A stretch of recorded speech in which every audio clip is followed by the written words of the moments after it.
Hello everyone, this is Raheel Ejaz watching safe life TV और मैं आपको वेलकम करता हूं सेफ लाइफ टीवी के बड़े मुनफरिद प्रोग्राम निहमतों में। और आज बात से पास्टर जमील एम मार्कस हैं, बड़े ही खूबसूरत और बड़े बाबरकत शख्सियात हैं और मेरे बड़े अच्छा रिलेशन इनसे, बड़े खूबसूरत भाई हैं। खुदा ने बहुत सी बरकतों से इनको नवाज रखा है। ये टीचर भी हैं, म्यूजिशियन भी हैं और वर्शिपर भी हैं।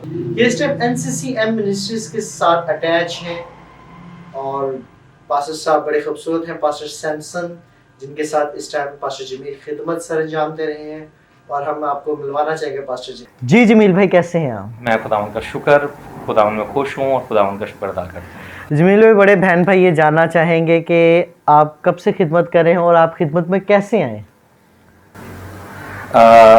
बहुत बड़ी टेस्टिमनीज हैं, मगर मैं वक्त को मद्देनज़र रखते हुए कुछ मुख्तसर आपको बताता हूँ।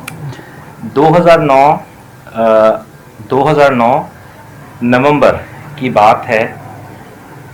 मैं लाहौर से कराची के लिए ट्रैवल कर रहा था और जैसे ही जहाज़ 1 फीट बमुश्किल ऊपर उठा है तो मुझे खुदावन ने कहा कि मेरा काम कब करेगा।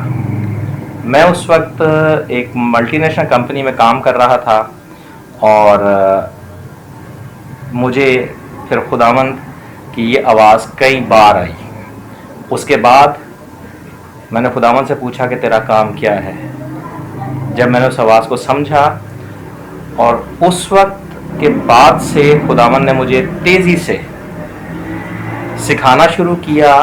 पाकिस्तान के बहुत नामवर उस्तादों के साथ खुदावंद के पाकरू ने मिलवाया और फिर बाकायदा 2011 में, यानी कि 2009 में खुदावंद ने कॉलिंग दी और 2011 तक मुख्तलिफ स्टडीज़ की कॉलेज में, बाइबल कॉलेज में, और फिर 2011 में मैंने पहली दफ़ा एक चर्च में कलाम सुनाया और उसके बाद से लेकर आज तक मैं खुदावंद का शुक्र अदा करता हूँ कि खुदावंद ने हर दिन मुझे अपने कलाम में, अपने भेदों में खुदावंद ने बढ़ाया और सिखाया और पाकिस्तान की बहुत सारी जगहों पर खुदावंद ने इस्तेमाल किया।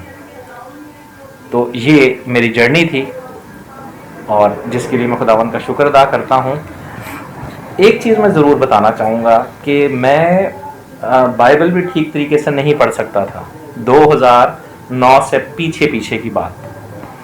और आज दूसरी गवाही ये है कि खुदावंद ने, मैं आपके सामने बात कर रहा हूँ, बोल रहा हूँ, आप मुझे सुन रहे हैं। मैं मजमों में आने से घबराता था। मैं 2 लोगों के सामने बात नहीं कर पाता था क्योंकि मेरी एक तो ज़ुबान का प्रॉब्लम था, मैं साफ तरीके से नहीं बोल सकता था। और जब खुदावंद ने अपने काम के लिए चुना, खुदावंद ने मेरी ज़ुबान भी साफ़ की और अब मैं खुदावंद का शुक्र अदा करता हूँ कि मजमों में बात करता हूँ। Praise God, praise the Lord. देखें जी, बाइबल में फरमाने के मूसा वो भी कहता है कि मेरी ज़ुबान का खतना नहीं हुआ। तो जब खुदा ने किसी को चुनना होता है तो वो उसको चुनता है और जब वो चुन लेता है तो वो सारी मुसीबतें, सारी परेशानियों को पासा दूर कर देता है, क्योंकि उसने अपना काम लेना, अपना काम। वो कहता है आज इनको बोलने दो, ये नहीं बोलेंगे तो पत्थर बोल पड़ेंगे, चला उठेंगे। Praise the Lord. तो ये मेरे खुदावन के बड़े बड़े मौजे हैं और मैं शुक्रगुजार हूँ कि खुदावन ने मुझे आज आप जैसे भाइयों से मिलने के लिए और उनकी सदाकत के लिए मुझे मौका बख्शा कि मैं आप जैसे भाइयों के पास बैठ सकूं और उसके कलाम की बातें कर सकूं। बस मैं पूछना चाहूँगा बात आपसे कि अभी मैं भी आपको पास्टर ही कह रहा हूँ और आप खुद कभी अपने नाम के साथ पास्टर नहीं लगाते, और जबकि आपने ऑर्डिनेशन भी आपका हुआ है, आपके पास डिग्रीज भी हैं और आपने प्रॉपर पास्टर का कोर्स किया हुआ है, लेकिन आप पास्टर का अपने साथ लक़ब नहीं लगवाते। उसकी रीजंस क्या है? बड़ा खूबसूरत क्वेश्चन और काफ़ी दफ़ा ये सवाल मुझसे हुआ। मैं आपको रोहेल भाई इसमें मुख्तसर 2 चीज़ें बताऊंगा कि पास्टर एक बहुत बड़ा काम है। गो कि मैं खुदावंद के फजल से 2013 से बाकायदा पास्टरल खिदमत में हूँ और 2013 में ही मेरी ऑर्डिनेशन हुई थी। मैं जूं सीखता चला गया, मैं अपने आप में कम होता चला गया। मैं ये समझता हूँ कि मुझ अदना से शख्स को खुदा ने पकड़ा अपने काम के लिए, तो मेरा सबसे पहले तो फोकस होता है खुदा के काम पर। डेजिग्नेशंस भी होना अच्छी बात है, लिखना अच्छी बात है, मगर बजाते खुद मुझे अपने हाथ से या अपने नाम के साथ पास्टर लगाना, मुझे ऐसे लगता है कि मैं शायद कुछ तकब्बुर वाली बात ना हो जाए। दूसरी बात यह है कि मेरी कॉलिंग जो है वो एज बाइबल टीचर है, काउंसलर के तौर पर है, मिनिस्ट्री वर्कर के तौर पर है। तो मेरा फोकस इन चीज़ों पर रहता है और वर्शिप साइड पर है। तो जब खुदावन ने ये नेमतें मुझे दी हैं, खुदावन ने इन चीज़ों से मुझे ब्लेस किया है, तो मैं फिर यहाँ पर पास्टर अपने साथ नाम के साथ लगाना बजाते खुद मुनासिब नहीं समझता हूँ, क्योंकि पास्टर जो है बहुत बड़ा रुतबा है। शायद आगे आइंदा आने वाले दिनों में जब मैं कुछ खुदावन के लिए और काम कर लूँगा, तो उस वक्त मैं अपने नाम के साथ फिर खुद से भी लिखना शुरू करूँगा। मगर अभी मैं खुदावन का शुक्र अदा करता हूँ, जब तक मेरी ऑर्डिनेशन नहीं भी हुई थी, मुझे तब भी लोग पास्टर ही कॉल करते थे। तो ठीक है, जब लोग मुझे मोहब्बत दे रहे हैं और ये खुदावन की मर्ज़ी है, तो मैं सारी बात के लिए खुदावन का शुक्र अदा करता हूँ। एक और भी चीज़ है कि पास्टर जो है वो लोग मैं समझता हूँ लिखवाएं जिनके पास भेड़े हैं। हमारी शुक्र है खुदावन का एक शेखुपुरा में कलीसिया है बाकायदा, हम वहाँ पर खुदावन ने मौज़ाती तौर पर हमें वो एक होम चर्च दिया हुआ है और हम उस कलीसिया की गलाबानी कर रहे हैं। इन सारी चीज़ों को रखते हुए खुदावन की ये सारी ब्लेसिंग्स मेरे पास मौजूद हैं, मगर फिर भी मैं समझता हूँ कि मैं अभी इस काबिल नहीं हूँ कि मैं अपने नाम के साथ खुद से पास्टर लिखवाऊँ।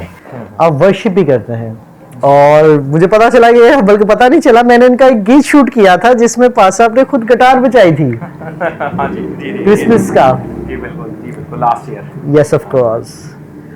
तो मैं जानना चाहूंगा पासा कि कौन कौन सी नेमतों से आपको खुदावन ने नवाज रखा है। 2099 में और बजाना सीखा गिटार, थोड़ा सा बजाना आ गया, तो हम लोगों ने एक सेकुलर बैंड बना लिया। वो बैंड हमारा कोई 3-1 साल चला, बहुत से हम प्रोग्राम किया करते थे। मगर जब खुदावन ने मुझे खुदावन की कॉलिंग आई, तो उस वक्त सबसे पहली चीज़ मेरे पास ये आई कि खुदा ने हमें अपनी वर्शिप के लिए बनाया है। तो मैंने वो सेकुलर म्यूज़िक सारा छोड़ा। रोहेल भाई अपने गिटार, दोनों गिटार मेरे पास खुदावन ने मुझे दिए हैं और दोनों गिफ्टेड गिटार हैं, वो मैं पास साहब के पास ले गया, मैंने उनको ब्लेस करवाया। और उसके बाद खुदावन के फजल से 2011 से ऑनवर्ड मैं मुख्तलिफ़ चर्चेज़ में, मुख्तलिफ़ जगहों पर हमने वर्शिप की, सेल चर्चेज़ में और बहुत सारा। और फिर खुदावन ने सर्टन टाइम के लिए स्टूडियो दिया, वहाँ पर भी हमारा फोकस मसीही गॉस्पल सिंगिंग पे रहा। और लास्ट ईयर आपके साथ जो एक प्रोजेक्ट हमने किया था, वो सारा ऑडियो वीडियो आपको पता है। और ये मैं खुदावन के फजल से सीखता भी रहता हूँ, पढ़ता भी रहता हूँ म्यूज़िक को, और वो जितना कुछ भी मेरा थोड़ा बहुत काम है वो फिर ये खुदावन की ब्लेसिंग है। और अगर उसमें ये कहें कि जी बहुत ज़्यादा है तो वो नहीं, मगर जितना मैं करता हूँ वो खुदावन के जलाल के लिए है। कोई ऐसा वाकया जो आपकी लाइफ में आपके लिए बड़ा इम्पोर्टेंस रखता हो? जी रोहेल भाई, मैं कहता हूँ कि, और मैंने बहुत सी, मैं स्पेशली जब भी किसी नई जगह पे जाता हूँ तो मैं ज़रूर अपनी ज़िंदगी की गवाहियाँ मैं देता हूँ। और मेरे सर के बालों से लेकर पाँव के तलवे तक मैं मौजज़ात से भरा हुआ हूँ। अपनी जो नई पैदाइश है उसके बारे में बात करना चाहूँगा कि मैं जब खुदावन ने चुन लिया तो हमने वाटर बैप्टिज़म लेना था, तो मैं उस चीज़ के अगेंस्ट था। उस वक्त हम नए नए सीख रहे थे, मगर खुदावन के खादमीन इस तरीके से कलाम सुना रहे थे और खुदावन के पाकरू इस तरीके से माहौल बना रहा था मेरी लाइफ के सराउंडिंग में कि मुझे पिंडी जाना पड़ा। और वहाँ पर मैंने फाइनल कलाम के दौरान में फैसला किया कि आज ही मुझे बपतिस्मा लेना है। अच्छा, ये भी एक बहुत लंबी स्टोरी है, मगर मैं उसको और थोड़ा सा गवाही, स्टोरी नहीं वो गवाही है, इसको मैं और समाप्त करूँगा। जब मुझे बपतिस्मे की अहमियत और उसका मकसद समझ में आ गया, तो उस वक्त भाई साहब ने मुझे कहा, मैंने कहा हाँ जी मैं रेडी हूँ। तो भाई साहब कहते हैं कि हम कल करेंगे, आज ज़रा थोड़ा सा कुछ इंतज़ाम करने पड़ने हैं। तो मैंने भाई साहब से कहा, ये बात मुझे बड़ी याद है, मैंने कहा भाई साहब अगर आज रात को मैं मर गया तो मेरा खून आपकी गर्दन पर होगा, मुझे बपतिस्मा अभी और इसी वक्त लेना है, जैसे भी आपने करना है। पास्टर जफरमान है, पिंडी में होते हैं, तो वो उनको एक जिसे कहते हैं ना कि एक हलचल मच गई। उन्होंने बहुत से चर्चिस में फ़ोन किया, कहीं पर हॉज अवेलेबल नहीं था। इसको मैं और समाप्त करता हूँ। फिर एक गाड़ी का अरेंज किया और हम लोग टेक्सला चले गए। यानी कि हम बैठे पिंडी में, हमें पूरे पिंडी में कहीं पर कोई हॉज नहीं मिला, कोई चीज़ नहीं मिली, और हम टेक्सला में फिर जाकर मैंने और मेरी वाइफ ने पानी का बपतिस्मा लिया। ये खुदावंद ने मेरी लाइफ में कुछ ऐसे अजीब व गरीब से काम किए हैं जो कि मैं बताते हुए मुझे खुशी होती है।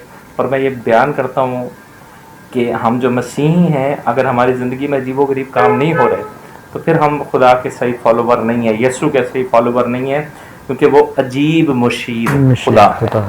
तो इसलिए हमारी ज़िंदगी में भी अजीब काम होते रहते हैं। अरे पास्टर, मैं एक चीज़ आपसे कंफर्म करना चाहूँगा कि अभी आप की और मेरी बात हो रही थी वर्शिप के ऊपर। जी जी। तो आपका का जो सेकुलर बैंड था, आप बता रहे थे कि आपने अपनी गिटार्स को मसा किया। काफ़ी बच्चे हैं जो वर्शिप करना चाहते हैं, कर रहे हैं, न्यू कमर्स हैं, आप उनके लिए क्या कहना चाहेंगे? कि अक्सर ऐसा होता है कि वर्शिप कर रहे हैं, साथ सॉन्ग्स भी चल रहे हैं। और रोहेल भाई, ये बहुत बड़ी बात है जो आपने सवाल पूछा है। और वाकई ही मैं जब देखता हूँ बहुत से नामवर सिंगर्स को भी और बाकी लोगों को भी, तो थोड़ा सा दिल दुखता है। मैं इसमें एक चीज़ कहूँगा कि जितने भी वर्शिपर्स हैं वो एक फ़ैसला करें कि उन्होंने सेकुलर म्यूज़िक करना है या उन्होंने वर्शिप करनी है। अगर तो वो वर्शिप करने के लिए अपने आप को दे रहे हैं तो फिर उनको 100% सेकुलर म्यूज़िक को खैर बात कहनी पड़ेगी, क्योंकि एक ही चश्मे से मीठा और खारा पानी नहीं आ सकता। हम अमेजिश नहीं कर सकते हैं खुदा के कामों में। और फिर जो अपने आप को गॉस्पल सिंगिंग के लिए पेश कर रहा है, उसको दुआया होना बहुत ज़्यादा ज़रूरी है।